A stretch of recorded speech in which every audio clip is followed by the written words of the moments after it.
আসসালামু আলাইকুম ভিউয়ার্স, দেখতেছেন দুইটা গরু আমার সামনে ব্যানে। এই গরুগুলো আমি 18ই ডিসেম্বর বৃহস্পতিবার হাটে নিয়ে গিয়েছিলাম। আজকে 19শে ডিসেম্বর শুক্রবার।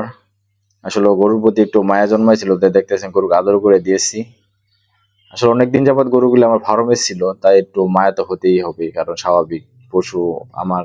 আমি গরুগুলো কিনছি, খাওয়া দাওয়া দিছি, একটু নিয়ে মায়া ফিল হইতেছিল। তারপরও বেচতে হবে, কারণ ব্যবসায় জোর নিচ্ছি, এটা আমার বিজনেস, অবশ্যই একটু মায়া লাগতেছিল।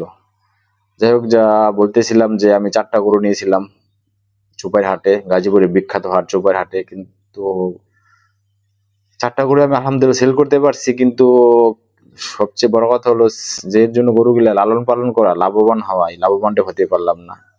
কারণ বাজারে গেলেই কষায়রা বলে, যারা হেরা 1 কিলো 1.5 কিলো বেচা টাকা উঠাবে, এতগুলো টাকা কিভাবে তারা উঠাবে? আমরা তাদেরকে বুঝাইতেই পারি না যে এতগুলো টাকা তারা উঠাবে। যে তারা একটা কথাই বলে যে চাল থেকে খুদ বেচা তারা বলে খায়। এখন খামারিদের পরিস্থিতি এমন হইতেছে যে আমাদের খুদ থেকে চাল বেচা খাইতে হবে, এরকম একটা পরিস্থিতি দাঁড়াইছে যে লাভবান হওয়া তো দূরের কথা, ওসল আনাটাই কষ্টকর। যাই হোক, তারপরও এইবার ফার্স্ট আমি বলতে পারবো যে না, লস হয় নাই, অ্যাটলিস্ট বছর নিয়ে আসতে পারছি।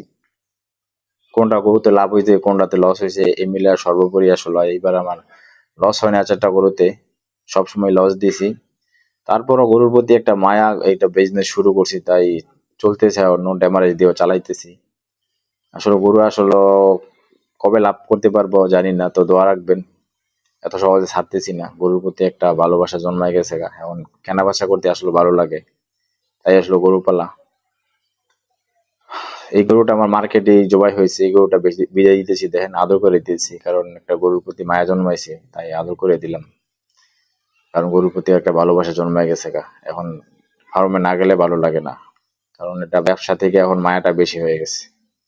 তো দোয়া রাখবেন অবশ্যই। আমি 4টা গরু সেল করছি, আগামী বৃহস্পতিবার আরো 6টা গরু সেল করব, তারপর আমি আবার গরু উঠাবো। তো সর্বোপরি আশা করি যে এইবার লস হবে না। দোয়া রাখবেন যে অ্যাটলিস্ট আমি আমার পুঁজি নিয়ে আসতে পারবো, এতদিন তো লসই দিছি। অবশ্যই আমার জন্য দোয়া রাখবেন, আমার ফার্মের জন্য দোয়া রাখবেন, কারণ আমি আবার সুপার হাট গরু বেচার পরে আবার গরু কিনবো ইনশাল্লাহ। সাথেই থাকবেন।